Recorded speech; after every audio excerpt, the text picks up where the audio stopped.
श्रीमन्महागणाधिपतये नमः। श्री सरस्वते नमः। श्री गुरवे नमः। वक्रतुंड महाकाय सूर्यकोटि समप्रभं निर्विघ्नं कुरु मे देव सर्वकार्येषु सर्वदा। गुरुर्ब्रह्मा गुरुर्विष्णु गुरुर्देवो महेश्वरः गुरुः साक्षात् परब्रह्म तस्मै श्री गुरवे नमः। सर्वमङ्गलमाङ्गल्ये शिवे सर्वार्थसाधिके शरण्ये त्र्यम्बके गौरी नारायणि नमोस्तुते। सजति सिन्दूरवदनो देवो यत्पादपङ्कजस्मरणं वासरमणिवतमसां राशिं नाशयन्ति विघ्नानां। मूतं करोति वाचालं पङ्गुं लङ्घयते गिरिं यत्कृपातमहं वन्दे परमानन्दमाधवम्। नमस्ते शारदे देवी सरस्वती मतिप्रदे वसत्वं मम जिह्वाग्रे सर्वसिद्धिप्रदायिनि। ॐ सर्वस्वरूपे सर्वेशे सर्वशक्तिसमन्विते भवे भस्त्राधिनो देवी दुर्गे देवी नमोस्तुते। कैलासराना शिवचन्द्रमौळि फणीन्द्रमाता मुक्तिधराणि कारुण्यसिन्धु भवदुःखहारि वीण शंभो मदपोनतारि।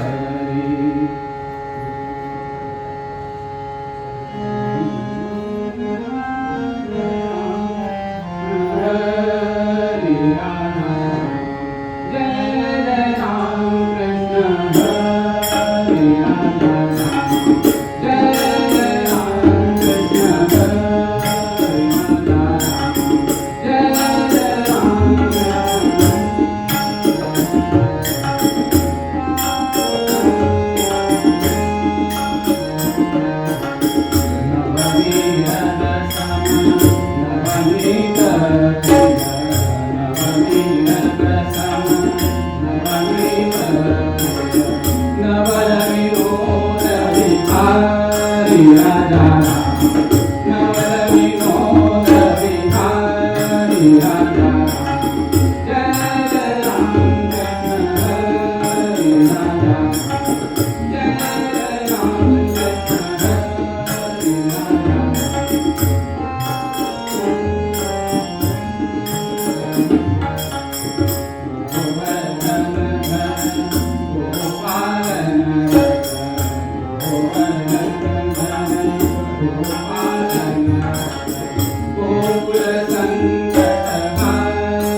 गजल सगळे ज्येष्ठ आणि श्रेष्ठ दिग्गज कीर्तनकार आहेत तरी जरा सांभाळून घे. रघुपती राघव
राजा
मजला निज रूपाते दाऊनी मजला निज रूपाते वद काही ते गोड मोरया वद काही ते गोड मोरया ते पायाची गोड मोरया ते पायाची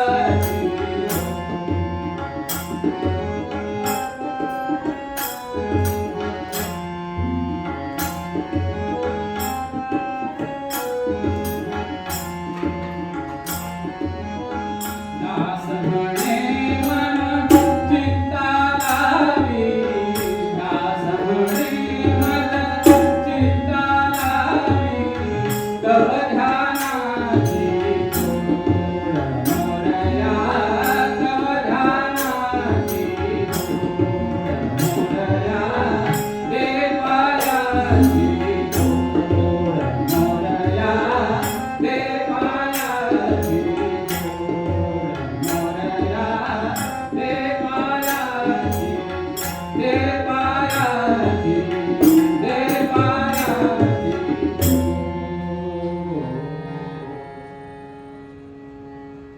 प्रत्यक्ष गणेशाने ज्यांच्या कुळामध्ये वंशामध्ये जन्म घेतला होता अवतार घेतला होता अशा मोरारी गोसावी यांच्या घराण्यातील धरणीधर महाराज यांचा हा प्रस्तुत अभंग आजच्या सेवेसाठी घेतलेला आहे.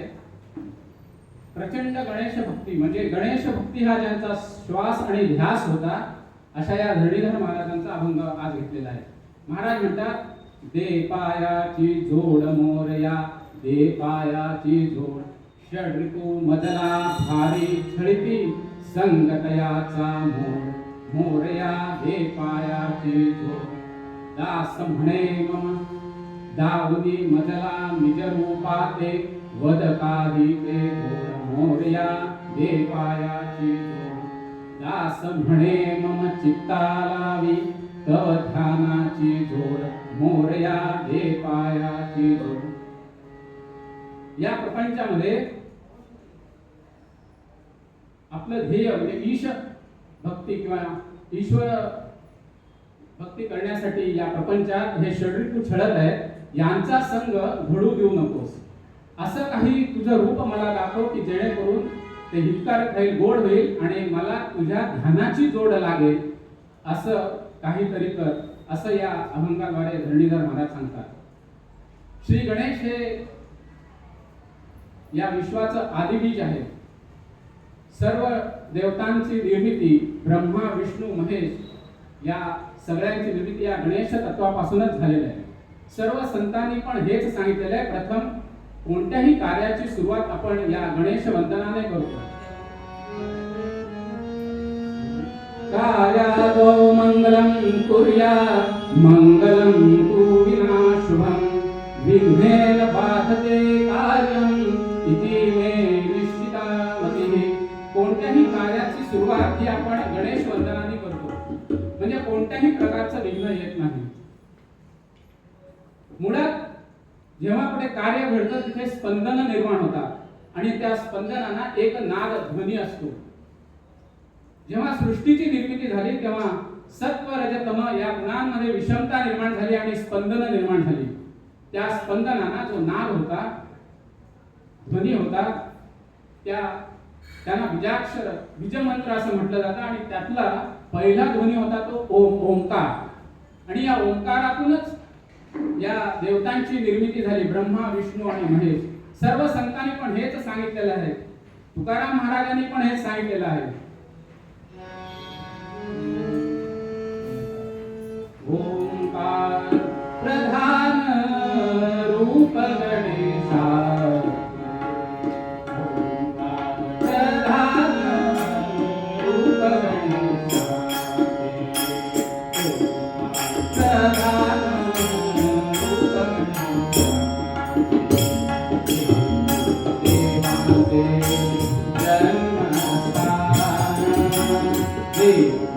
देवांचे जन्मस्थान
मुळात निर्गुण आणि निराकार असलेला हा परमात्मा धर्माच्या रक्षणाकरता, दुर्जनांचा नाश करण्यासाठी आणि भक्तांच्या रक्षणाकरता अवतार धारण करतो. सगळ्यांना माहितच आहे की या भगवान गणेशांनी प्रत्येक युगामध्ये जन्म घेतलेला आहे.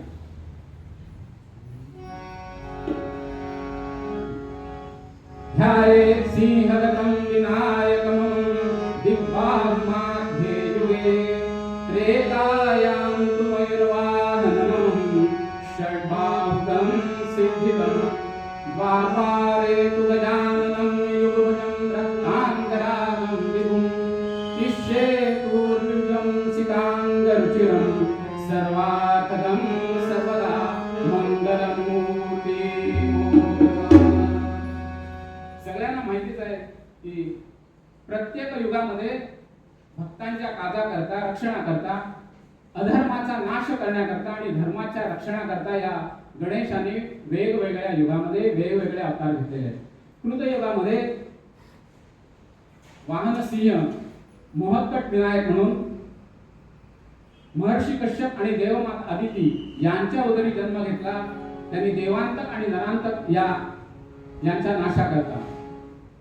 त्रेतायुगामध्ये मयुरेश्वर म्हणून वाहन मोर 6 हातांचा त्याने सिंधू दैत्याचा वध केला.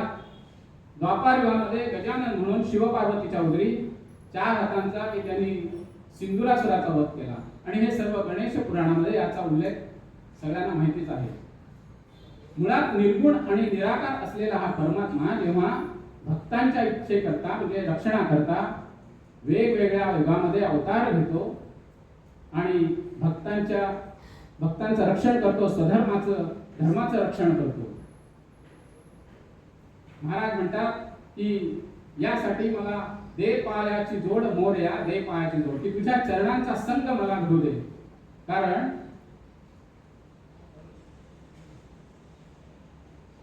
या गणेशाच्या चरणांमध्ये, पदकमलांमध्ये इतकी ताकद आहे की सागरा एवढे संकटे नष्ट करण्याचं सामर्थ्य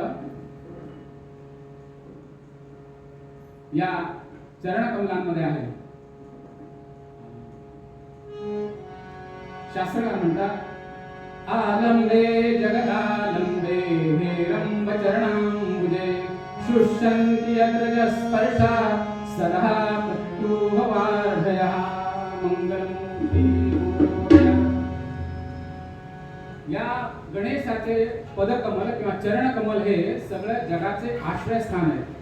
अशा या चरणांचा, पदकमलांचा मी आश्रय घेतो. कारण त्या पदकमलांमध्ये, चरणांमध्ये सागरा एवढी संकटे एका झटक्यात नाहीसं करण्याचं सामर्थ्य या चरणकमलात आहे. तसे आहे तो एक चरणकमल. वर्णन करताना शास्त्रकारांनी म्हटलेलं आहे आनंदमात्र मकरंदमनंत गंधम योगींद्र सुस्थिर्य मिलिंदमपास्तगंधम वेदांत सूर्य किरणैक विकासशीलम हेरंगपाद शारदांगमानतोस्मी.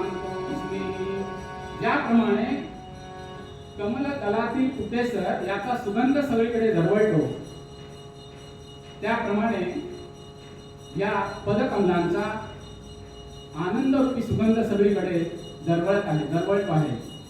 ज्याप्रमाणे भिंगे कमल पुष्पातील पुटेसराचा सुगंध सेवन करतात, त्याप्रमाणे महान योगी, मोठमोठे योगी या पदकमलांचा आनंद सेवन करत आहेत. वेदांत सूर्य किरणैक विकासशीलम. ज्याप्रमाणे सूर्य, लौकिक सूर्य अंधाराचा नाश करतो, त्याप्रमाणे एखाद्या सुलभ अशा म्हणजे कठीण अशा वेदांताचा अर्थ या चरण कमलांमध्ये अत्यंत सुलभ आणि सहज उलगडून जातो.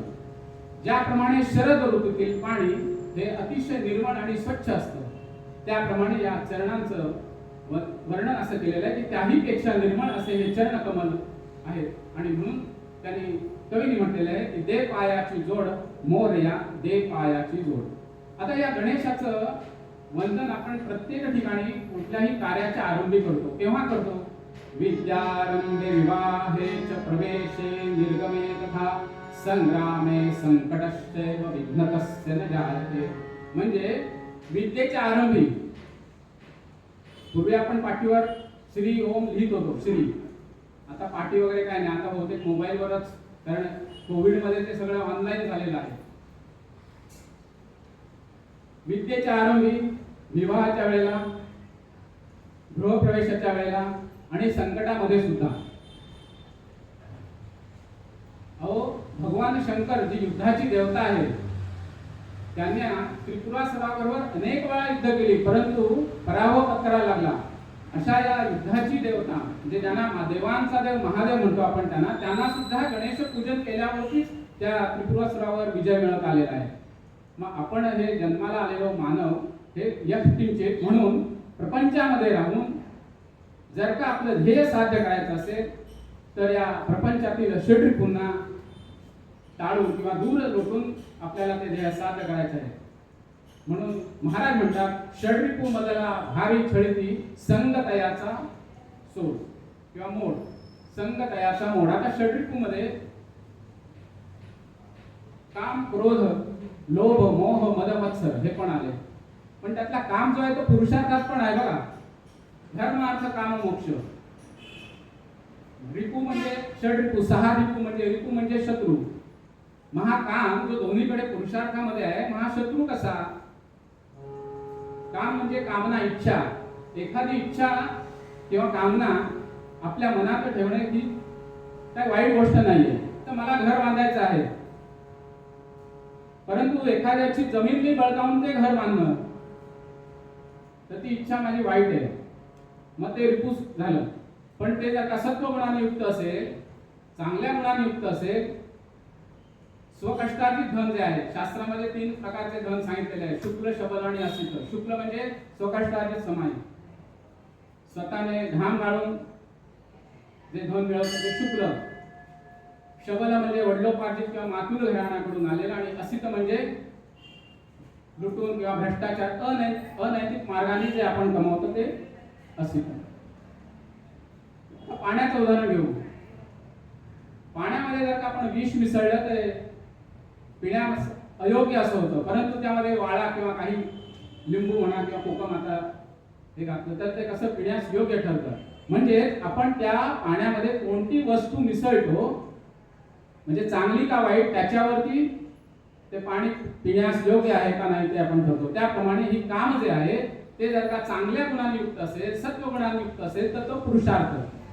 पण ते जर का दोषयुक्त असेल तर ते रिपू. म्हणजे या प्रपंचामध्ये एक जरी काम असला तर आपल्याला इतका त्रास होतो, तर इथे षड्रिपू म्हणजे 6 हे आपल्या ध्येयामध्ये अडथळे आणायला बसलेले आहेत. आणि म्हणून कवी म्हणजे महाराज या गजाननाचा आश्रय घेतात, चरणांचा आश्रय घेतात की, आणि विनवणी करतात की षड्रिपू मजला भारी छळती संग तयाचा मोड.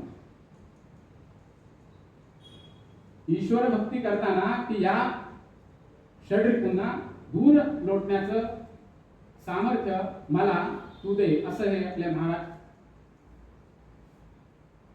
अभंगामध्ये सांगतात.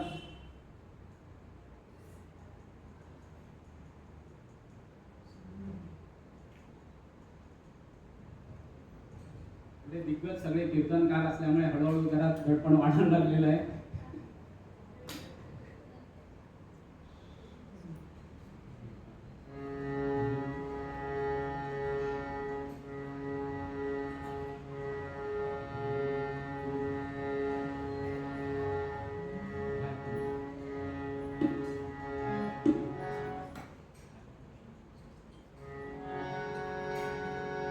महाराज सांगतात की या षड्रिपूंना दूर लोटण्यासाठी मला सामर्थ्य दे. आणि भगवद्गीतेत पण हेच सांगितलेलं आहे. शास्त्रकार म्हणतात, ध्यायतो विषयांतु ससंगस्ते सुप्रजायते संगात् संजायते कामः कामात् क्रोधः विजायते क्रोधात् भवति सम्मोहात् सम्मोहात् स्मृतिविभ्रमः स्मृतिभ्रंशात् बुद्धिनाशो बुद्धिनाशात् प्रणश्यति. भगवान गोपाल कृष्ण महाराज की जय. हा जो काम आहे, इच्छा, कामना, ही जर का कामनेची पूर्तता झाली तर लोभ वाढत जातो, आणि ती झाली नाही तर क्रोध येतो. आणि हा जो क्रोध आहे हा आपल्या बुद्धीचा बुद्धिभ्रम करून टाकतो, भ्रमिष्ट करून टाकतो आणि शेवटी हा आत्मनाशाला कारणीभूत ठरतो. म्हणून ह्याचा त्याग करणं गरजेचंच आहे. भगवान गोपाळकृष्णाने पण अर्जुनाला हेच सांगितलंय की हा काम क्रोधाचा तू त्यागच कर. त्रिविधम नरकस्यैवं द्वारं नाशनमात्मनः काम क्रोध तथा लोभ तस्मात् एकत्रयं तजेत्. भगवान गोपाल कृष्ण महाराज की जय. या कामाचा, लोभ आणि मोह यांचा तू त्यागच कर, त्याशिवाय तुझं ध्येय साध्य होणार नाही. नंतर म्हटलेलं आहे की दावनी मजला निज रूपाते वद काही ते गोड. असं काहीतरी तू मला तुझं रूप दाखव. निर्गुण असलेला हा परमात्मा जेव्हा भक्तांच्या इच्छेकरता सगुण रूपामध्ये साकार होतो, असं काहीतरी रूप दाखव की जेणेकरून मला तुझी गोडी लागेल, नामाची गोडी लागेल, की सगळं काही गोड होईल. तर कसं आहे या गणेशाचं रूप हे वर्णन केलेलं आहे. शशिविलसित भालं चंचल कर्णतालं पद्मललित कपोलं विभ्रमत् भृंगमालं पशुपति गणपालं सर्वविघ्नान्तकालं गजवदन विशालं नमितं शंवालं. वर्णन करताना म्हटलेलं आहे की ज्याप्रमाणे याच्या मस्तकावरती चंद्राची कोर शोभत आहे, कानामध्ये कुंडल एका तालामध्ये डुलत आहे, मस्तकावरती भृंग्यांची जणू माळच आहे परिधान केलेली असं वाटतं. आणि शंकरांच्या प्रमुख गणांपैकी एक गण असलेलं की ज्यांच्यामुळे सर्व विघ्नांचा हा काळ ठरतो, अशा या शंभू बाळाला माझा नमस्कार असो, असं महाराजांनी म्हटलेलं आहे. शेवटी म्हणतात की दास म्हणे मम चित्ता लावी तव ध्यानाची जोड मोरया दे पायाची जोड. मला तुझ्या ध्यानाची जोड लागू दे. कारण हे जे आपलं चित्त आहे म्हणजे मन, हे एक मनात आपण एकटे जरी शरीराने असलो तरी मन कुठे, मन वडाय कुठे असेल सांगता येत नाही. त्यामुळे चित्त एकाग्र करण्यासाठी काय कशाची गरज आहे, तर मन आहे आपलं एकाग्र करायला पाहिजे. जर का आपण चित्त म्हणजे मन एकाग्र केलं तर बुद्धी स्थिर राहते, आणि बुद्धी स्थिर झाली तर आपल्या हातून पापच घडत नाही. त्यासाठी ध्यान पाहिजे. सुयोग्य ध्याने स्थिर बुद्धी होते, सुयोग्य ध्याने अनष्ट होते. जर का आपलं ध्यान लावलं तर मन आणि बुद्धी स्थिर राहते, आणि त्यामुळे आपल्याला जे उद्दिष्ट आहे ते साध्य करता येतं.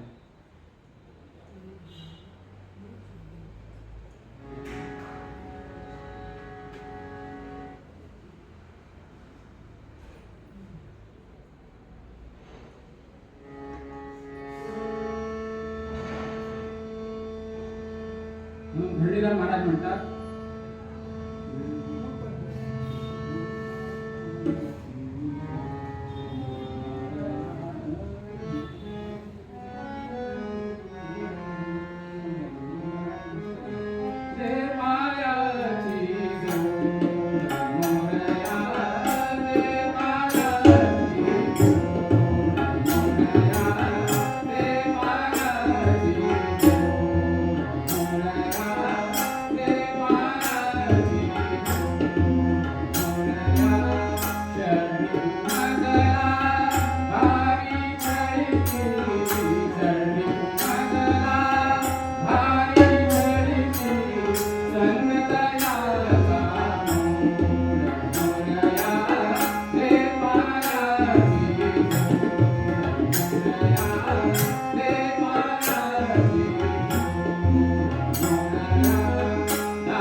जय जय गजर घेऊया प्रमाणे जय जय वक्रतुंड गणराज जय जय चिंतामणी महाराज जय जय वक्रतुंड गणराज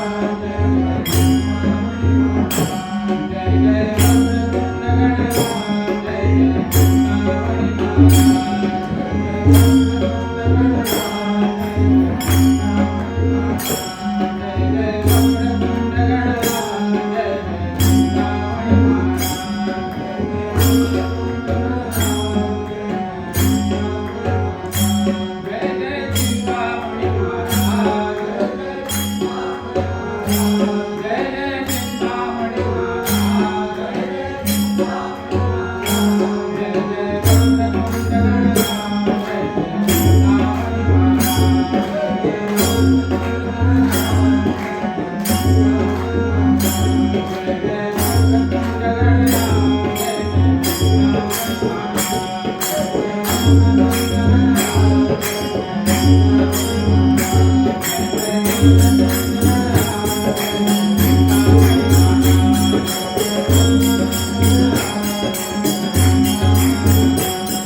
अधिक आभार मानतो. तबल्याला रामकृष्ण आठवले आहेत साथीला आणि हार्मोनियमवर मयूर काळे अतिशय उत्तम साथ होता. माझाच थोडा प्रश्न आहे, सांभाळून घ्या. पुढे सगळे 101 कीर्तनकार उत्तम ज्येष्ठ श्रेष्ठ अनुभवाने आणि आहेत, त्यामुळे त्या सांभाळून घ्या. आणि अलिबागमध्ये महेश बुवा आणि सोमन बुवानी जो उपक्रम चालू केला आहे संतोष बुवा बोंद्रे एकादशीला दर एकादशीला कीर्तन करण्याचा, त्यातनं आम्ही थोडंसं शिकतोय, अजून अडखळतोय, पण तुम्ही आम्हाला साथ करा, आम्हाला समजून द्याल असं अशा बाळगून आता मी उत्तरांगाला सुरुवात करते. एकदा शूरसेन राजाने इंद्रदेवाला प्रश्न विचारला, देवा असं कधी झालंय का हो की आपण ज्या देवताची भक्ती करतो, आराधना करतो, जप तप करतो, त्याचं रूप स्वरूप त्या भक्ताला प्राप्त झालंय, असं कधी झालंय? त्यावरती इंद्रदेव शूरसेनाला सांगतात की राजा, तू मी काही ती कथा सांगतो ती शांत चित्ताने ऐक.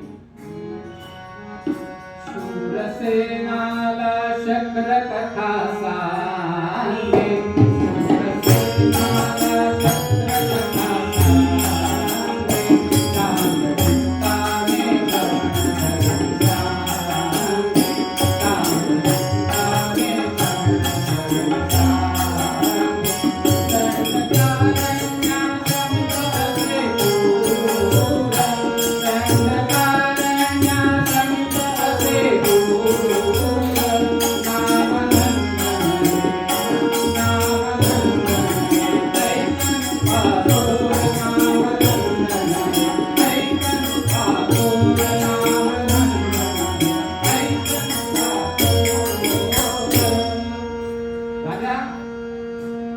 दंडकारण्यामध्ये नंदन नावाचे गाव आहे.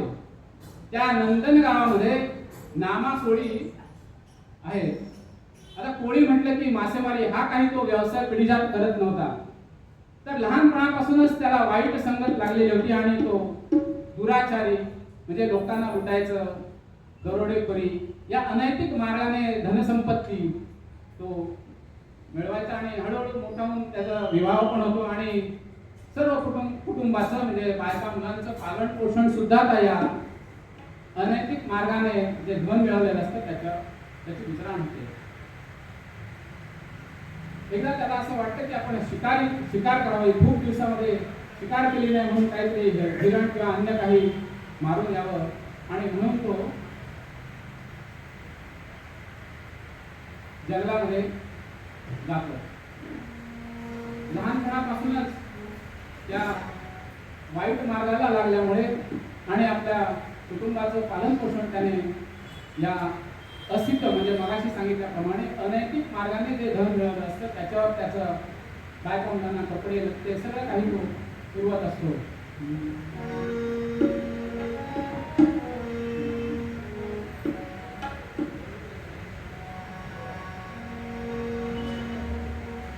जेव्हा त्याला असं वाटतं आपण शिकार करावी म्हणून तो जंगलामध्ये जातो आणि त्याला एक हरिण दिसतं आणि त्या हरणाचा पाठलाग करत करत तो खूप दूर आतमध्ये जंगलात जातो.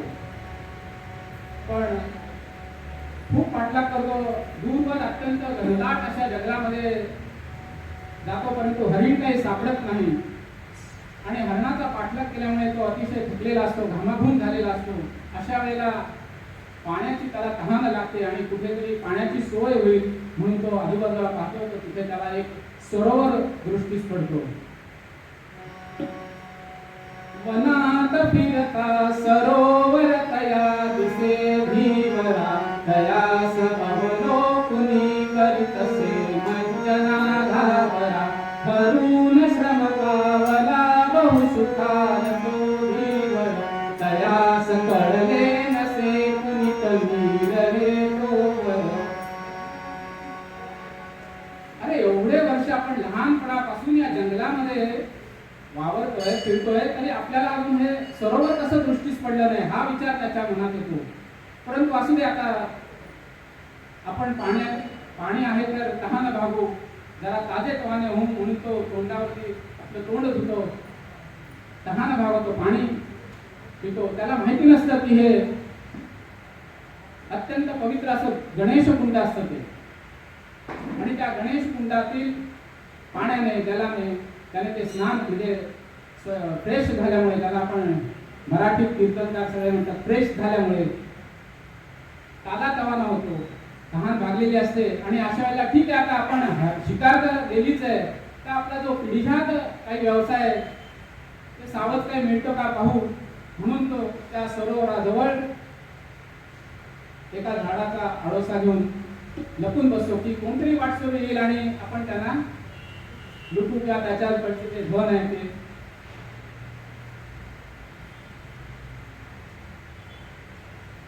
तो त्या सरोवराजवळ लपून बसतो आणि त्या मार्गाने मुद्गल ऋषी हे ज्यांचा ध्यास आणि श्वास हे अत्यंत म्हणजे गणेश भक्तीमध्ये त्या नाममंत्रामध्ये त्या पाय वाटेने ते गजाननाचा गणेशाचा मंत्र जप करत चाललेले असतात आणि हा अचानक त्या ऋषींच्या समोर येऊन धाडकन उभा राहतो. आता ऋषी म्हणजे भगवी वस्त्र, गळ्यामध्ये रुद्राक्षांची माळ, हातामध्ये कमंडलू, झोळी असते भगवी, आणि दरडावून त्यांना नामाकोळी म्हणतो, अरे गोसावड्या चाललास कुठे आणि काय आहे ते धन मला घेऊन टाक. मुद्गल ऋषी शांत असतात, म्हणतात अरे मी आहे गोसावी म्हणजे ऋषी आहे, माझ्याकडे काय असणार, तुला काय मिळणार याच्यामध्ये. या नामाकोळीने त्यांना दडावलेलं असतं, हातामधला त्याचा जो शस्त्र उचललेलं असतं त्याने मारण्यासाठी ते गळून पडतं. अशा वेळेस तो विचार करतो की आतापर्यंत मी ज्यांना धमकावले त्यांची बोबडी वळलेली असते किंवा ते पळून जातात, पण हे ऋषी शांत कसे. म्हणजे या ऋषींना पाहून माझ्या मनामध्ये काहीतरी बदल घडतोय का त्या सरोवरातलं पाणी पिऊन, हा त्याचा मनामध्ये द्वंद्व सुरू असतं. तरी सुद्धा परत एकदा तो त्या मुद्गल ऋषींना दरडावून म्हणतो की काय असेल ते देऊन टाका, माझ्याकडे वेळ नाहीये, नाही तर मी तुम्हाला मारून टाकीन. मुद्दे ऋषी म्हणतात, अरे ठीक आहे, जन्माला आलेला माणूस कधीतरी मरायचाच आहे, तू मला मारून टाक, काय फरक पडतोय. हा माणूस, हा गोसावड्या मरणाला सुद्धा भीत नाही म्हटल्यानंतर काहीतरी या माणसाच्या कडे काहीतरी जादू आहे, ताकद आहे, शक्ती आहे की बाबा हे एक आतापर्यंत सगळे लोक मला घाबरलेले असतात, पळून जातात, पण ते शांत आहेत आणि उलट मलाच विचारतात की बाबा हे तू जे काही करतोस लुटमार, ह्याचं ते काही तुला पाप लागणार आहे, त्याचा तू कधी विचार केला आहेस का. त्याच्या मनामध्ये ते द्वंद्व चालू असतं आणि त्याला थोडीशी उपरती होते. तो म्हणतो की महाराज, मी लहानपणापासून हेच कृत्य करत आलेलं आहे. अहो, मी किती अशी लोकांना दरडावलेलं आहे, धमकावलेलं आहे. आता मला पश्चाताप होत आहे, परंतु असंख्य बहुपातके करीत से लघु वासुनी प्रसाद आपुली तुका भजियही विरक्ती मनी असे सजीव मी करी धरी नकी सत्य आपण अघात गुण मी परामत सिंह गत आपण.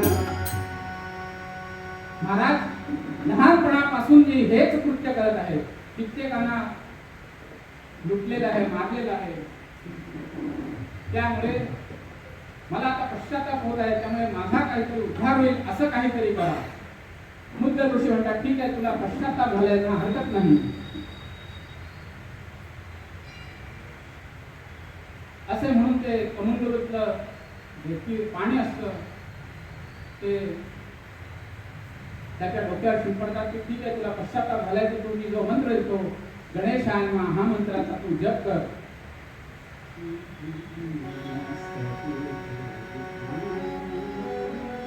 असे बोलून मस्तकी मेरी आय, असे बोलून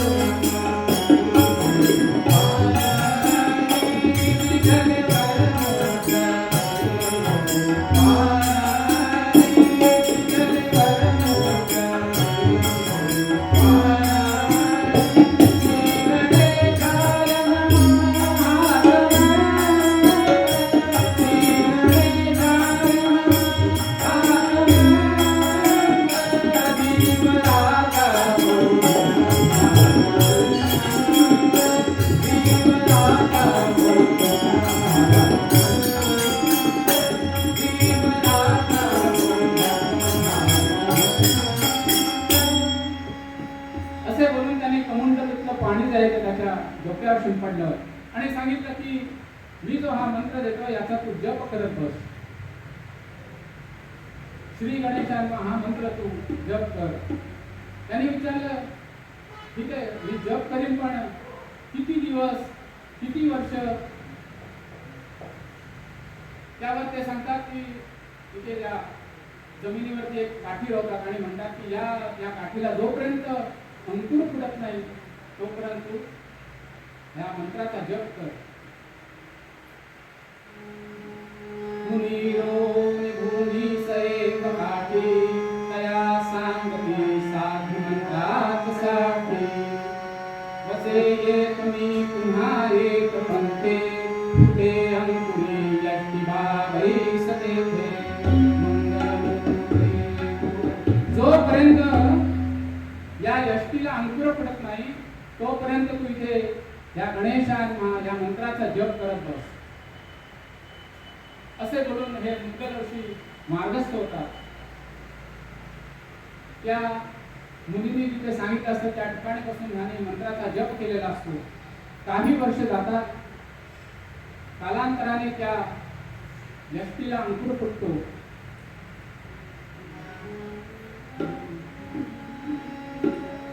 यष्टी अंकुराला,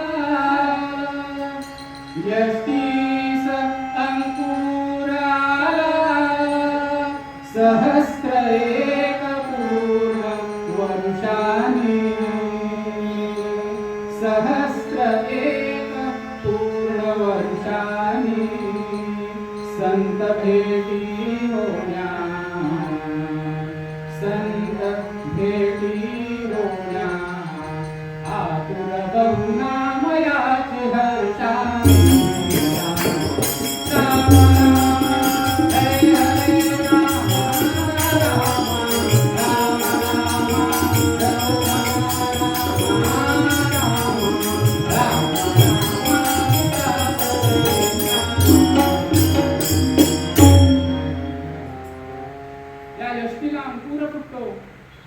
काही हजार वर्ष जातात ते यष्टी अंकुर फुटतं आणि त्याच वेळेला त्याच रस्त्याने मुद्द ऋषी तेथून मार्गक्रमण करत असताना त्यांना त्या मंत्राचा गणेशायनम असा मंत्र कानी पडतो.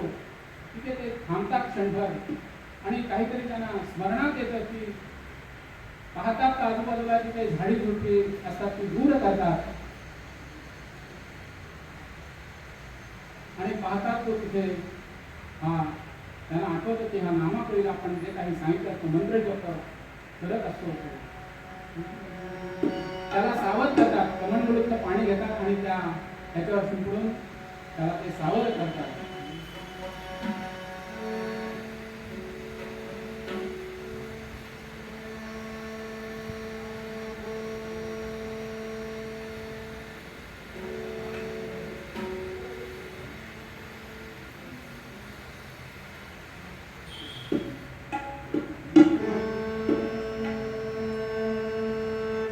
मंत्रित उदके सिंधुरी सावध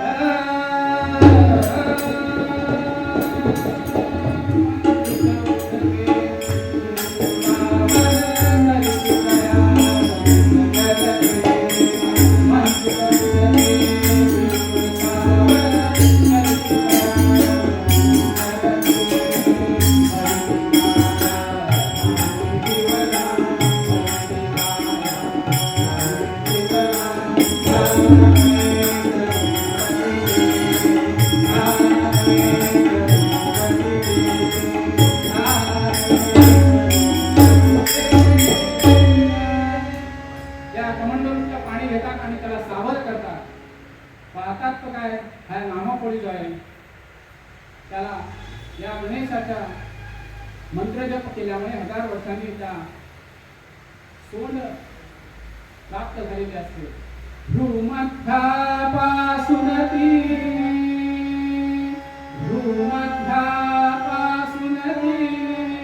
शुंडा प्रसवे म्हणून शुंडा प्रसवे म्हणून ऐसे नामे करुणी हे नाम सार्थ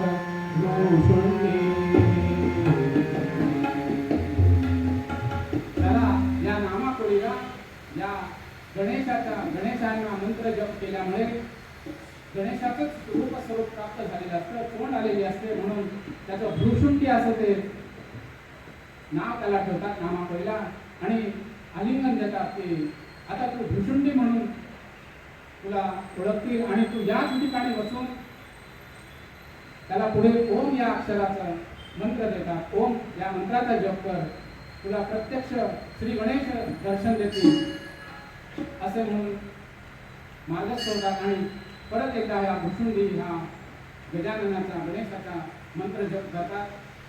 हजारो वर्षांनी प्रत्यक्ष गणेशाने त्यांना दर्शन दिलेलं आहे. जाता समीप वर्षे समीप आले गजानन प्रभुते, समीप आले गजानन प्रभुते. देती वरास तेव्हा भूपाला वृत्त सांगती देते. प्रत्यक्ष गजाननाने त्यांना दर्शन दिलेलं आहे आणि सांगतात की हे जे तू जिथे तपश्चर्या केलीस ते नामल तीर्थ म्हणून बीड जिल्ह्यामध्ये आहे, ते प्रसिद्ध होईल. बिंदुसरा, कर्पूर आणि नांदुरा या 3 नद्यांच्या संगमावरती हे नामल क्षेत्र आहे आणि हे तिथे भ्रूशुंडीची ज्याने गणेश भक्ती केली ते तीर्थ हे नामल तीर्थ ओळखलं जाईल.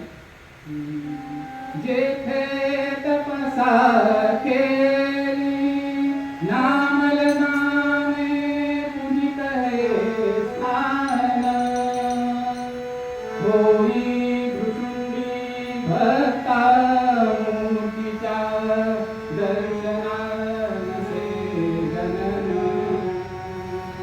दे पायाची जोड मोरया, दे पायाची जोड मोरया,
या रायगड जिल्ह्यातील या नारद देवर्षी नारद यांच्या जयंतीनिमित्त जे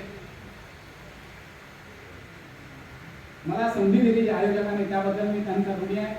जे काही चांगले ते माझ्या गुरूंनी शिकवलेले आहे आणि जे वाईट आहे ते माझं स्वतःच आहे. आम्ही प्रयत्न करतोय, तुमची साथ असावी अशी इच्छा आहे. मी परत एकदा सगळ्यांचे आभार मानतो. धन्यवाद.